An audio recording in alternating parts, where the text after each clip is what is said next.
honored to have this scholarship. Thank you for being part of Solidarya of Colegio Nasiata in the year of 2021. Maraming salamat po.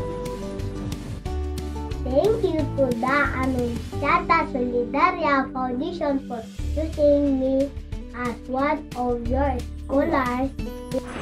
I am Rustin Grace Valerio, and I am honored to be one of this year's recipient of the Scholar Anunciata Solidarya. Maraming salamat po. Kami po ay taus-pusong nagpapasalamat po sa nabigyan niyo po ng scholarship ang aming anak na si Stephen Clay Manandig po. Sana nawa po ay tuloy-tuloy po ang inyong pagtulong sa kapwa at